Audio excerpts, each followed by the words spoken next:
حضور نبی کریم صلی اللہ علیہ وسلم کی عظمت و رفعت کا بیان، اوصاف حمیدہ کی تعریف، اخلاق حسنہ کا ذکر، معجزات و کمالات کا بیان، آپ صلی اللہ علیہ وسلم کے شمائل کا تذکرہ ابتدائے کائنات سے جاری ہے۔ نعت گوئی کی تاریخ کو کسی زمانے کے ساتھ مخصوص نہیں کیا جا سکتا، البتہ یہ کہا جا سکتا ہے کہ نعت گوئی کا سلسلہ ازل سے شروع ہوا اور ابد تک جاری رہے گا۔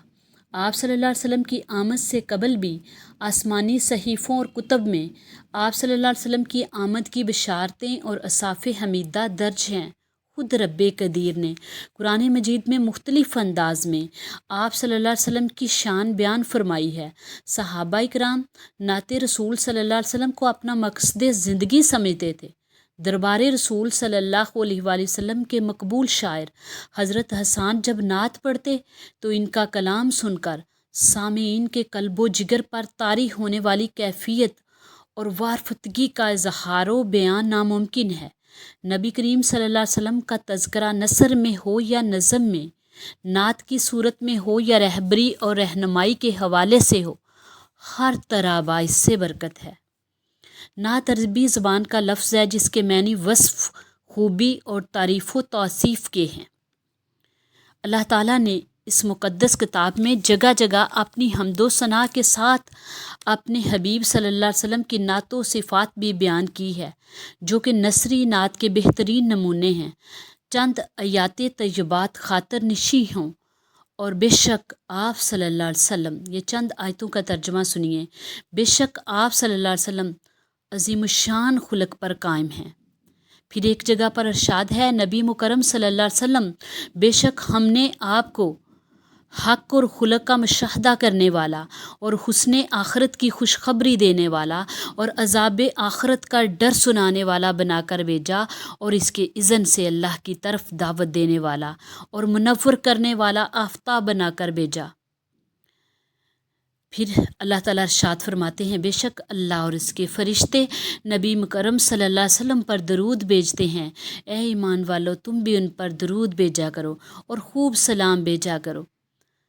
یہ ساری جو آیات جن کا ترجمہ میں نے سنایا، آیات نثری نعت کے نمونے کے طور پر نقل کی گئی ہیں، جبکہ اللہ تعالیٰ نے قرآن کریم میں بہت سی جگہوں پر رسول اکرم صلی اللہ علیہ وسلم کا ذکر بڑے شاندار انداز میں کیا۔ محافل نعت میں حمد باری تعالیٰ کے ساتھ خوش الحانی سے نعتیہ اشعار کا پڑھنا اور حاضرین کا نیک نیت سے سننا جائز اور مستحسن ہے۔ بخاری شریف میں ہے کہ نبی کریم صلی اللہ علیہ وسلم حسان بن ثابت کے لیے ممبر بچھاتے اور اس پر کھڑے ہو کر نعت اقدس سناتے، جبکہ حضور نبی اکرم صلی اللہ علیہ وسلم سنتے تھے۔ ان کے علاوہ دیگر صحابہ کرام نے بھی بارگاہ رسالت صلی اللہ علیہ وسلم میں کھڑے ہو کر نعت خوانی کا شرف حاصل کیا۔ تاہم نعت خوانی میں چند آداب کا خیال رکھنا ضروری ہے۔ نعت سادہ خوش الحانی کے ساتھ ہو، گانوں کی طرز پر نہ پڑھی جائے۔ نعت خواں کا باوضو، با ادب، با عمل اور اہل علم میں سے ہونا ضروری ہے۔ نعت خوانی کی محافل کو نمود و نمائش کا ذریعہ نہ بنایا جائے۔ نمازوں کی ادائیگی کا خاص خیال رکھا جائے۔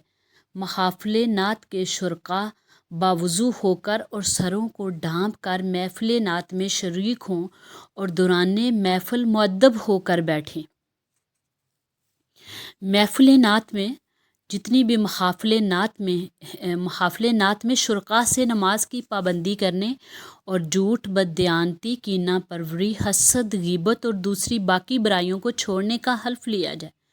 غیر ضروری اخراجات نہ کیے جائیں۔ محفل کے دوران نعت خواں پر نوٹ نچھاور کرنے سے گریز کیا جائے۔ ہر محفل نعت میں کوئی دینی کتاب یا پمفلٹ شرکاء میں تقسیم کیے جائیں۔ نعت پڑھنے اور سننے سے خوف خدا اور عشق رسول پیدا ہوتا ہے۔ نعت خوانی کو کاروبار اور فیشن نہ بنایا جائے۔ نعت کو گانے کی طرز پر پڑھنا حب رسول کی کھلی نفی ہے۔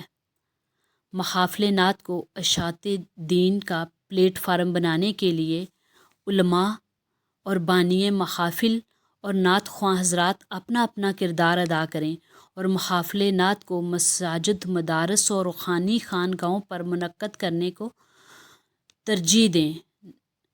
نقیب حضرات، اللہ تعالیٰ اور اس کی حبیب صلی اللہ علیہ وسلم کے ذکر کو ترجیح دیں اور خوشامد جو ہے اس طرز عمل کو ترک کر دیں۔ اللہ تعالیٰ ہمیں صحیح معنوں میں نعت خوانی کرنے کی توفیق عطا فرمائے۔